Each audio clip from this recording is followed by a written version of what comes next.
Savoir et comprendre les plus récentes nouvelles qui nous touchent. De tous les « je l'avais dit » de votre animateur, je pense que ça, c'est le « je l'avais dit » suprême. Ben, je pense que je suis pas le seul. On l'avait vu venir que Donald Trump, à un moment ou l'autre, allait parler de la possibilité d'avoir un troisième mandat qui est supposé être interdit par la Constitution américaine. Oui, mais semble-t-il, selon lui, qu'il y a des méthodes pour arriver à ses fins pour le faire. C'était pas une blague. Un peu comme il parlait du Canada comme le 51e État, comme que ce soit le Groenland ou quoi que ce soit. Ben, ça finit toujours par être des obsessions ou des... Ça sort comme une blague la première fois. Oui, mais après ça, plus tu creuses, plus ça avance dans le temps, puis moins c'est une blague. Alors, il a répété hier, dans cette entrevue accordée à la chaîne NBC, qu'il ne blaguait pas, qu'il aimerait bien, qu'il envisage briguer un troisième mandat. Il y a plusieurs choses qui sont sorties de cette entrevue-là, je vous résume brièvement. Il est furieux aussi contre Vladimir Poutine dans le dossier ukrainien, à un point tel qu'il songe à instaurer une taxe supplémentaire sur le pétrole russe. On a parlé aussi de l'impact des tarifs sur l'industrie automobile, notamment que Donald Trump, lui, ça ne le dérange pas là, que le prix, par exemple, des voitures augmente. En fait, il souhaite pratiquement que ça augmente parce que ça va inciter les Américains à faire l'acquisition de véhicules américains produits en sol américain. Alors, ça n'a aucun impact pour lui, ça ne l'empêche pas de dormir. Ces tarifs qui entreront en vigueur le 2 avril prochain. Mais ça, on sait que c'est pas vrai. Là. Ben, dans le sens que si le prix des véhicules augmente, ça va faire suer son électorat. Puis c'est pas bon, il veut pas ça. Là. C'est pas vrai qu'il s'en fout. Là. Parce que, tu sais, lui, c'est un peu comme c'est pas vrai qu'il regarde pas la bourse non plus. Même s'il dit qu'il regarde pas la bourse. Il est revenu aussi sur le scandale là, qui a secoué son administration la semaine passée, là, la faille de sécurité là, qui avait permis à un journaliste d'accéder à des plans d'attaque des États-Unis au Yémen. Il y a un petit peu de flou là-dessus sur la question parce que l'image de Donald Trump, évidemment un peu caricaturale avec son émission de télé-réalité jadis, mais tu sais, le fameux « You're fired mais c'est un peu son image d'un homme décisif. C'est-à-dire que s'il faut mettre un fonctionnaire dehors, ou s'il faut mettre quelqu'un qui n'a pas fait son travail ou qui a fait son travail croche, s'il faut le mettre dehors, moi, j'aurais pas peur de ça. Moi, je suis capable de prendre la décision, moi, de le mettre dehors. Et dans ce cas-ci, ça semblerait le justifier amplement là, comme gaffe. Mais est-ce que quelqu'un sera congédié? Il y a de la brume, là. Ben, hier, il a répété qu'il n'a pas l'intention de le faire. Personne ne va être démis de ses fonctions dans cette histoire-là. Et je vous parlais un peu plus tôt du Groenland, canal de Panama. Dans le cas du Groenland, les États-Unis doivent s'emparer du territoire là, pour des raisons de sécurité. Et le président n'a exclu aucun scénario, y compris une opération militaire. M. Trump, qui, la semaine passée, a bousculé la campagne électorale au Canada. Oui, parce que, il y a eu, le tarif encore une fois, et il y a eu la fameuse rencontre, le fameux appel téléphonique entre Donald Trump et Mark Carney. Et ça, c'est vraiment venu aspirer tout l'air dans la pièce, là. Ouais, mais ça a comme conclu la semaine, là. On a eu le résultat de l'appel vendredi en après-midi, un peu le moment où on conclut la semaine en actualité. Et c'est fou, mais le fait qu'il a utilisé le mot premier ministre pour parler de Carney, c'est même... Le fait qu'il utilise le mot premier ministre, c'est comme si ça a scellé l'affaire que Carney, c'est... Quasiment pour certains électeurs, c'est l'homme qu'il nous faut. Trump le respecte. Mais... Et vous avez certainement remarqué la discrétion de Mark Carney en fin de semaine. On l'a pas vu. Ben, en fait, il n'a pas fait campagne. Mercredi, sa campagne allait mal. Bon, jeudi, il n'a pas fait campagne parce que c'était les tarifs sur l'automobile. Vendredi, il n'a pas fait campagne parce que c'était le lendemain. Il a parlé à Trump au téléphone. Il a rencontré les premiers ministres des provinces. Samedi, il n'a pas vraiment fait campagne. De rassemblement, pas de point de presse. Et dimanche, il a fait une journée dans son comté. Activité familiale dans la circonscription. Pas de point de presse avec les journalistes. C'est 4 journées consécutives où il fait essentiellement plus campagne. Là. C'est fou sur une campagne très, très courte. Alors, mais moi, je serais curiurieux. Mais il va avoir gagné 5 points pendant ces journées-là. Voilà. Mais ça, c'est pas croyable quand même. Là. Ben, c'est parce que la question de l'urne, c'est Trump. Fait que Trump, en mettant un mot dans son Truth Social, il a donné plein de votes. Je vais te faire une confidence. En fin de semaine, je parle toujours à bien du monde, de toutes les couleurs, de toutes les partis. En fin de semaine, les conservateurs là, étaient d'un pessimisme... J'ai jamais vu ça. Là. J'ai jamais vu des gens dans une campagne, après une semaine, sur le bord de fermer les livres, de dire, c'est ça. C'est prématuré, selon toi? Ben, moi, je pense qu'il reste du baseball à jouer. Je pense que ce qu'on sait à ce date-ci, c'est que la situation des tarifs aide énormément Mark Carney, mais que les journées de campagne électorale, quand il fait vraiment campagne, à date, il n'y en a pas une qui a bien été. Peut-être le jour du déclenchement, mais sinon, là... Alors, résumons la semaine passée, là, son refus de participer au face-à-face de TVA. Il y a eu toute l'histoire aussi des paradis fiscaux. Polytechnique, qui est Méconnaissance du Québec. Méconnaissance du Québec. Sa candidate se trompe de nom. L'histoire aussi sur Oxford. Est-ce qu'il y a eu du plagiat? Est-ce qu'il n'y a pas eu du plagiat? À tous les jours, il y avait une plure de banane. Et là, bang, il y a eu l'appel de Trump. Donc, c'est pour ça que moi, écoute, est-ce que je vois ce qu'on voit tous dans notre face, avantage fort aux libéraux? La réponse, c'est oui. Mais je me disais, mettons que les tarifs, là, cette semaine, c'est mercredi. Là. Le fameux 2 avril dont on parle depuis le mois de février, là, c'est mercredi. Tout indique que les tarifs, ça sera pas la matraque. Ça va être un petit marteau, ça va frapper, là, mais bang, là, mais ça va pas tout démolir. L'économie, je pense pas que ça va être des tarifs, là, les pires scénarios qu'on a envisagés. On va parler de ça quelques jours, les conséquences économiques, on va mesurer ça. Il va arrêter de faire... Moi, je pense que M. Carney va réarrêter de faire campagne cette semaine, 2-3 jours, pour dire qu'il faut gérer la situation des tarifs.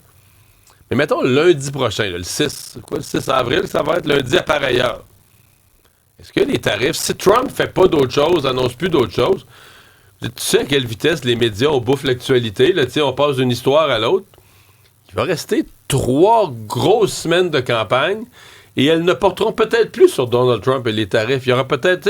Parce que le grand coup va avoir été donné le 2. C'est ça. Mm-hmm. Donc, est-ce que Carney pourrait encore, durant ces 3 semaines-là, décevoir, se mettre les pieds dans les plats? Peut-être pas. Puis peut-être que oui. Puis peut-être que l'idée des gens va être déjà faite. Puis peut-être pas non plus. Donc, à mon avis, oui, à ta question, les conservateurs sont devenus... souvent, les partis sont trop optimistes. Tu vas voir, ça va bien aller. Puis moi, je les écoute, puis je me dis, ouais... Moi, je trouve que ça va pas si bien que ça, votre affaire, mais là, j'ai l'impression qu'on est passé du côté conservateur. On est dans le trouble. Puis on a rêvé, les conservateurs ont rêvé de gagner, là, que ça serait facile, on est 20 points en avance. Là, les organisateurs conservateurs sont glissés dans la déprime. Puis après ça, il y a toute cette histoire en fin de semaine là, qu'il y aurait de la chicane. Il y a sûrement de la tension. Mais c'est sorti par Radio-Canada. Et si des organisateurs conservateurs de haut niveau là, voulaient passer un message que dans l'entourage du chef, ça va pas bien, puis là, bon, il aurait pu se confier au National Post, il aurait pu se confier au Globe and Mail, il aurait pu se confier à CTV, il aurait pu se confier à TVA, il aurait pu se confier à Global. Radio-Canada, jamais. Tu y crois pas? Jamais. Impossible. C'est pas une association naturelle? Impossible. Une affinité. Impossible. Donc, c'est pour ça que je dis, oui, probablement qu'il y a des gens qui sont nerveux, puis c'est sûr que ça va mal. Quand ta campagne va mal, là, on sait que ça crée de la tension dans le parti, puis de la nervosité, puis tout ça. Mais... Le niveau que des organisateurs de haut niveau soient confiés à Radio-Canada, j'ai mis un fort doute. D'ailleurs, si vous avez manqué les promesses des principaux partis en fin de semaine, je vous résume ça rapidement. Le Bloc a dévoilé lors de son conseil général électoral son équipe complète de 78 candidats pour chacune des régions du Québec. Alors ça, c'est fait. Le NPD a annoncé vouloir plafonner les prix à l'épicerie. Le chef Singh souhaite taxer les bénéfices dits exceptionnels des grands détaillants alimentaires. Pierre Poilievre, chez les conservateurs, lui, s'est engagé à mettre plus d'argent dans les poches de certains travailleurs qui voyagent beaucoup, en promettant de déduire la totalité des frais de nourriture, de transport et d'hébergement nécessaires pour se rendre d'un emploi à l'autre. Moi, dans tout ça, c'est fixer les prix sur les tablettes. Quand le gouvernement me dit qu'il va gérer le prix sur la tablette, c'est toujours comme... Mes sourcils deviennent froncés. Ah ouais, tu vas faire ça? Ça comment déjà? Là? On se souviendra qu'on avait eu cette convocation des grands PDG, des grands gestionnaires de ces épiceries. C'était François-Philippe Champagne qui les avait convoqués. Puis là, comme par miracle, la semaine d'après, dans nos circulaires, il y avait des rabais pour l'Action de grâce. Première fois qu'on voyait ça, des rabais pour l'Action de grâce. Puis on a remarqué qu'on s'en souvient plus trop de ça. Et que les prix ont repris leur cours. C'est vrai, ça. M. Legault qui est en Europe, lui. En mission économique, ça se passe en Allemagne. Il est là depuis quelques jours. Il y sera jusqu'au début de la semaine également. Et l'objectif, c'est de convaincre vraiment les alliés européens de faire confiance au Québec dans leur projet de réarmement. Il y a une fortune sur la table et le Québec, selon François Legault, peut tirer son épingle du jeu, notamment dans l'industrie aéronautique avec Bombardier, le chantier de la Davie, nos minéraux critiques, stratégiques. Alors, dans l'esprit du premier ministre, le Québec est parfaitement positionné pour contribuer aux besoins croissants de l'Europe. Alors, veut tisser de nouveaux liens, faire de nouvelles ententes dans un contexte de guerre commerciale. On va parler dans une heure avec des gens qui sont en Allemagne, qui sont de la délégation. Nouveau candidat, et c'est quelqu'un qui connaît bien le Parti libéral, là, qui se lance à la chefferie aujourd'hui. Et ça sera confirmé à 14h cet après-midi. Carl Blackburn, qui va confirmer qu'il fait bel et bien le saut dans cette course à la direction du Parti libéral du Québec. Il avait été pressenti. Il avait dû, renoncer temporairement en raison de son état de santé. Or, visiblement, son état de santé s'est grandement amélioré, ce qui est une excellente nouvelle dans son cas. Il était au conseil du patronat. Ça fait depuis à peu près 5 ans. Il a quitté d'ailleurs ses fonctions dans les derniers jours. Et là, il y a quand même une certaine course contre la montre, parce que là, il a 2 semaines pour récolter ses signatures. Ouais, parce que tous les autres sont en campagne depuis plusieurs mois. C'est ça. Alors, on parle de 750 signatures dans 70 circonscriptions, 12 régions. Et là, il y a un débat qui s'en vient dans les prochains jours également. Et au terme de cette course-là, à la mi-juin, c'est à ce moment-là qu'on connaîtra l'identité du nouveau chef. Mais là, à l'interne, il faut comprendre, puis c'est un peu l'analyse qu'on en faisait aussi. Là. Il y a des gens, par exemple, qui auraient souhaité voir M. Blackburn se lancer dans la course, mais qui s'étaient ralliés à d'autres candidats. Par défaut. Mais là, qu'est-ce qui va se passer? Qu'il pourrait se dérallier. Ça s'est déjà vu en politique. Oui, moi, la logique serait de dire il n'y a aucune chance, parce que il se présente sur le tard, là, tellement en retard sur les autres. Les autres sont en campagne depuis des mois. Mais en même temps, c'est quelqu'un qui connaît tellement bien le Parti libéral que tu te dis, lui, il est capable de faire son pointage, là. Donc, s'il y avait 0,000% des chances, il irait pas. Là. Je veux dire, il y a une belle job président du conseil du patronat. Alors, moi, ce que ça me dit, c'est que lui, des proches de lui, des gens qui sont dans le parti, des conseillers de lui ou des amis de lui, ils ont dit, Carl, là, ça marche pas en tout. Là. Pablo, Charles Milliard, il y a encore beaucoup de gens disponibles, beaucoup de gens... Je ne l'ai pas entendu, je le déduis. Il s'est fait dire, il y a des militants qui sont déçus de la course actuelle, puis il reste de la place pour que tu rentres dans le tas, là, puis que, ça brasse les cartes, puis que tu aies une chance.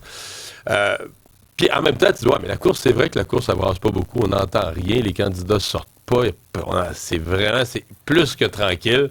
Fait qu'est-ce que c'est un nouveau tournant que prend la course au Parti libéral à suivre? Finalement, des détails concernant l'arrestation de Pic Turmel. Des détails surprenants, parce que l'image qu'on s'était faite, c'est du gars qui se cachait, puis qui la jouait profil bas, qui voulait pas se faire remarquer en Europe. C'est pas tout à fait ça. Visiblement, il était là pour affaire. Oui. Ce qu'on a compris, lui aussi, il était en mission économique en Europe, mais dans un contexte différent. On sait qu'il a été arrêté à Rome, mais il aurait été, selon ce qu'on apprend dans le journal, en Italie pour gérer d'importantes quantités de stupéfiants avec la mafia locale. Alors, le journal cite des informations de médias italiens. Pic Turmel, qui se trouvait à Rome pour traiter d'importantes cargaisons de drogue avec des trafiquants de drogue romains, reliés donc à la mafia. Et ce qu'on rapporte du côté européen, c'est que ce sont des organisations criminelles qui approvisionnaient la drogue dans un quartier à l'est de Rome où Turmel a été arrêté. Et là, au cours de la fin de semaine, il y avait toutes sortes d'informations aussi qui ont été confirmées, c'est-à-dire que, il aurait été trahi par un membre de son entourage qui aurait souhaité mettre la main sur la fameuse récompense de 250 000 $ qui avait été offerte pour retrouver le criminel le plus recherché, qui était Pic Turmel, et que son retour au Québec risque d'être compliqué dans le sens que les Hells Angels, là, ils ont 2-3 comptes à régler avec Pic Turmel. Alors là, ce qu'on pouvait lire... Il a fait torturer leur monde. Ce qu'on pouvait lire dans le journal, c'est qu'il aurait mis un contrat de 500 000 sur sa tête.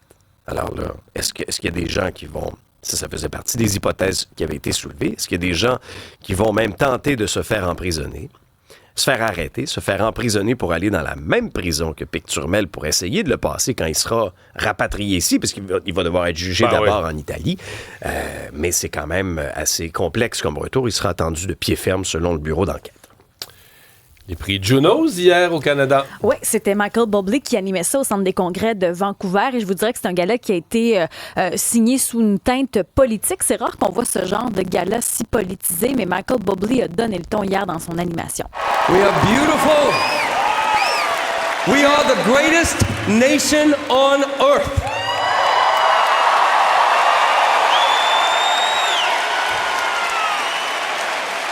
And we are not for sale. Le Canada n'est pas à vendre. Et ça s'est fait sentir dans Quand les... Michael Bublé a le même slogan dans son discours au Junos que la casquette de Doug Ford, tu dis le Canada commence à être uni. C'est rare que j'ai senti ça, fier d'être Canadien. C'est rare qu'on a entendu ça. Il y a plusieurs gagnants, entre autres Bibino, Monet, quand il a remporté son prix, a lancé une petite flèche à Elon Musk. Also, Elon Musk is a piece of garbage. Oh oui, ça y allait pas de même On n'est pas dans les nuances, là. Non. C'était Une vidange. C'était quelque chose. Puis, tu sais, il a fait un beau remerciement. Bibino, Moni, c'est un rapper. Puis, à la toute fin, c'est ce qu'il a lancé. Il y a Elisa Pi qui a remporté le prix album adulte contemporain de l'année avec Inuktitut. C'est la première fois depuis 2005 qu'une artiste autochtone remporte dans cette catégorie. I'm so proud to be an Inuk woman. I'm so proud to be singing in my language, and I would just like to say thank you to all the artists who accepted for me to translate their songs who meant so much to us. Merci de m'accepter. Merci aux artistes d'avoir traduit.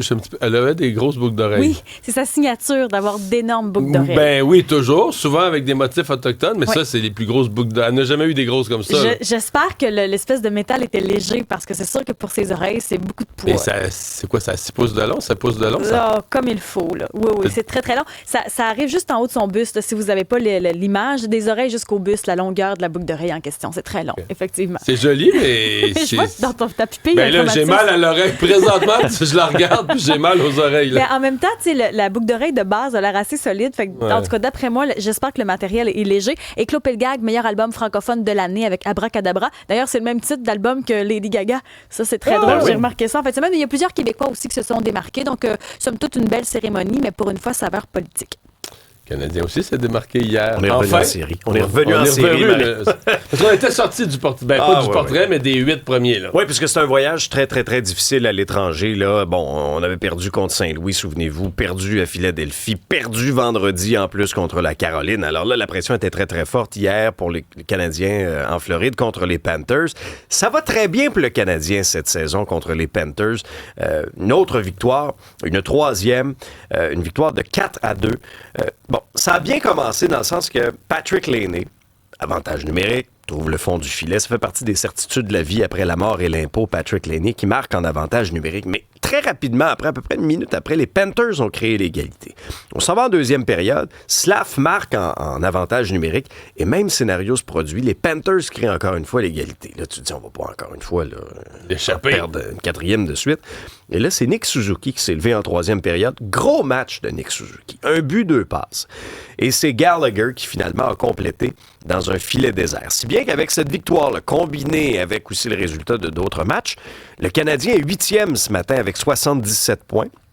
Les Rangers sont 9e avec 77 points également. Alors là, on a un coussin de 2 points avec les Blue Jackets de Columbus qui sont maintenant 10e avec 75 points. Le Canadien reçoit ces mêmes Panthers mardi à Montréal.